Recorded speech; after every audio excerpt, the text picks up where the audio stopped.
अल्लाह के बंदो, प्यार की बात आप लोगों को समझ ही नहीं आ रही है। जिंदगियां आप लोग अपनी बर्बाद कर रहे हैं। सारा सारा दिन गुजर जाता है, आप कुरान करीम को हाथ नहीं लगा रहे। आप लोगों की जिंदगियां बर्बाद हो रही हैं और आप हंसते चलते जा रहे हो। कुरान करीम को हम लोगों ने इस तरह कोने में लगा दिया जैसे बचपन में हम खेला करते थे, तो खिलौने हमने आज तक अपनी याद में संभाल के रखे कि ये खिलौने मेरे बचपन के थे। तो कुरान करीम को भी इस तरह आपने साइड पे रख दिया कि इसको टच नहीं करना, ये खराब हो जाएगा। खुदा के बंदो, मत भूलो कि ये वो कुरान पाक है जो आपकी कब्र में प्रोटेक्शन करेगा, कब्र में आपके आगे दीवार बन के खड़ा हो जाएगा। आप लोग मत भूलो कि ये वही कुरान है जिसने आपको कब्र के अजाब से, कब्र की मुश्किलों से बचाना है। सारा दिन गुजर जाता है, एक वक्त की नमाज हम प्रॉपर नहीं पढ़ पाते, टकरे मार के भाग जाते हैं।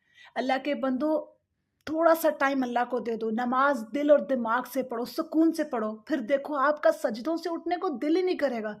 आप लोगों को क्या लगता है कि अल्लाह पाक को हमारी इबादत की ज़रूरत है? मेरे रब्बे काबा के लिए तो उसके फरिश्ते ही काफ़ी है इबादत के लिए। वो फिर भी देखो हमसे एक माह से 70 गुना ज़्यादा प्यार करता है। जो फरिश्ते हमारे गुनाह लेके जाते हैं रात को, उन्हीं फरिश्तों के हाथ सुबह हमारा खाना भी भेज देता है। देखो वो कितना मेहरबान और रहमान है। और हम उसको नमाज में क्या तोहफा देते हैं, ये टकरे मार के, ये लो जी हमने नमाज पढ़ ली। हम नमाज नहीं पढ़ते, हम जान छुड़ाते हैं। इसको नमाज नहीं कहते हैं।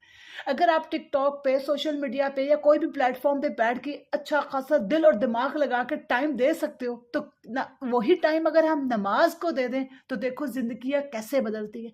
थोड़ा सा फेम लेने के लिए हम वो हरकतें कर जाते हैं, वो अब्यूजिंग कर जाते हैं कि हमें ये पता ही नहीं चलता कि ये फेम जो है सिर्फ दुनिया में रह जाना है, असल फेम तो आखिरत में है।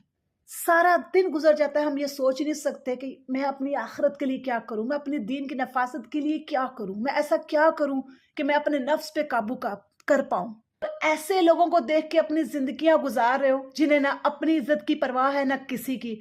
उस चीज को आप एंजॉय करते हो, उस चीज को आप समझते हो ये है असल फेम। नहीं मेरे भाई और बहन, ये असल फेम नहीं है। असल फेम आपका वो है जो आपकी रब के साथ दोस्ती है। आप उन गंदे लोगों को, उन बेहया लोगों को देखते हो जिनका हलाल हराम हर चीज उनके लिए जायज है, आप उन लोगों को देख के खुश होते हो। ऐसा ना करो, ऐसा ना करो, खुदारा ऐसे लोगों को फॉलो करो, ऐसे लोगों को देखा करो जिससे आपको कुछ सीखने को मिले। उन लोगों को इनकरेज करो। आप लोगों का मसला ये है कि आप बर्बाद लोगों को कामयाब समझ के उनको फॉलो करते हो, उनका पीछा करते चले जाते हो। असल बर्बादी ही यही है जब हम दूसरों को देख के कॉपी करते हैं। बहुत अट्रैक्टिव लगते हैं तुम लोगों को ये लोग, खुदा के बंदो। अपने आप को बचाओ, अपनी नस्लों को बचाओ, अपनी आखिरत को संवारो, अपनी आखिरत को बचाओ। कुल्लु नफ्सिन जायकातुल मौत। एक दफा मर गए ना तो ये सारे मजे, ये नफ्स और हवस के तमाशे, ये सब के सब आपको फीके लगने लग जाएंगे।